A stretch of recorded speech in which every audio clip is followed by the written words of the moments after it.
Hi மக்களே, welcome to our channel. இன்னைக்கு நம்ம சுண்டல் குழம்பு எப்படி செய்யறதுன்னு பார்க்க போறோம். வாங்க வீடியோக்குள்ள போலாம். இதுக்கு ஃபர்ஸ்ட் நம்ம ஒரு மசாலாஸ் ரெடி பண்ணோம். அதுக்கு ஒரு வானலி வச்சு அதில் 2 டேபிள் ஸ்பூன் எண்ணெய் ஊற்றி, எண்ணெய் நல்லா காஞ்சதுக்கப்புறம் ஸ்பைசஸை ஆட் பண்ண போகிறோம். அது என்னென்னா 1.5 ஸ்பூன் மல்லி, சீரகம், சோம்பு, மிளகு, கசகசா இதெல்லாம் 1 ஸ்பூன், 2 கிராம்பு, 2 ஏலக்காய், ஒரு பட்டை இதெல்லாம் நல்லா ஆட் பண்ணி கரிஞ்சிடாமல் வதக்கிடலாம். இப்போ லோ ஃப்ளேமில் வச்சு நல்லா வதக்கி விட்டுடலாம்.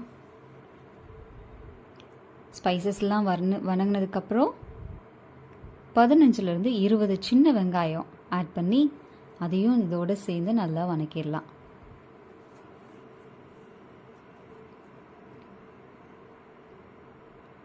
சின்ன வெங்காயம் ஓரளவுக்கு கலர் மாறுற வரைக்கும், கண்ணாடி பதத்துக்கு வர வரைக்கும் மட்டும் நல்லா வதக்கிடலாம்.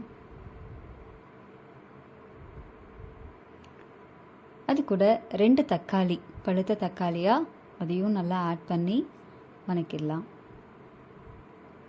தக்காளி ஓரளவுக்கு சாஃப்ட் ஆகிற வரைக்கும் வதக்கிக்கலாம்.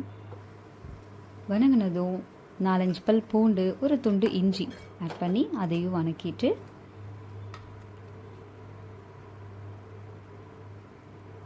மஞ்சத்தூள் 1/4 ஸ்பூன், 2 ஸ்பூன் மல்லித்தூள், 1 ஸ்பூன் மிளகாய்த்தூள். உங்கள் காரத்துக்கு ஏற்ற மாதிரி மிளகாய்த்தூள் ஆட் பண்ணிக்கோங்க.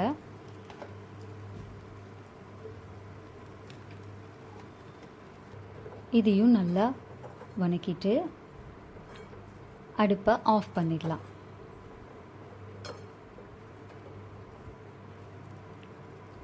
இப்போது அரை முடி தேங்காய் அல்லது 4 டேபிள் ஸ்பூன் தேங்காவை ஆட் பண்ணி ஒரு பரட்டிடலாம். இப்போ ஆற வச்சு மிக்ஸி ஜாரில் போட்டு நல்லா நைஸாக இந்த மாதிரி அரைச்சி எடுத்துக்கலாம். அவ்வளோதாங்க, மசாலா ரெடி. இப்போ இதை தாளித்து விட்டுறலாம். ஒரு குக்கர் வச்சு அதில் 2 டேபிள் ஸ்பூன் எண்ணெய் ஊற்றி, எண்ணெய் நல்லா காயட்டும்.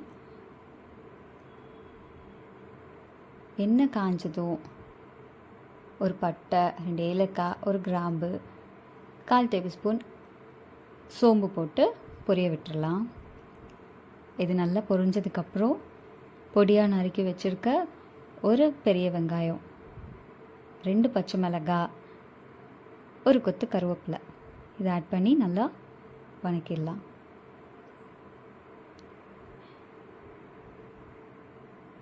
வெங்காயம் நல்லா வதங்கினதுக்கப்புறம்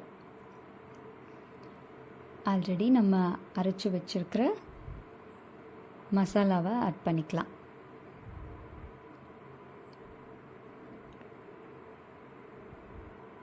மசாலாவை ஆட் பண்ணி ஓரளவுக்கு அந்த பச்சை வாசம் போகிற வரைக்கும் வதக்கிடலாம்.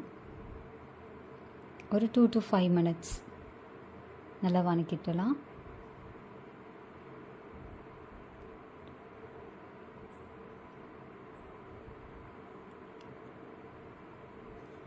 ஸ்மெல் போனதும் ஆல்ரெடி நைட்டு ஊற வச்ச சுண்டல், அதாவது கொண்ட கடலையை ஆட் பண்ணிக்கலாம்.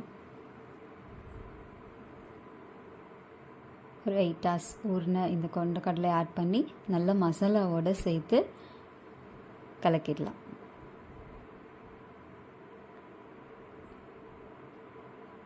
நல்லா மசாலாஸ்லாம் சுண்டலில் மிக்ஸ் ஆகிற மாதிரி நல்லா கலக்கி விட்டுறலாம்.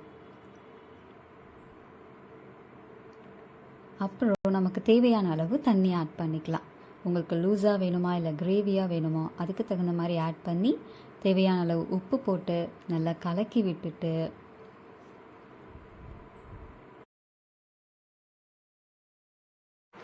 கடைசியாக ஒரு கைப்பிடி கொத்தமல்லி போட்டு குக்கரை மூடி விசில் போட்டு ஒரு 6லேருந்து 7 விசில் விட்டு எடுத்துக்கலாம்.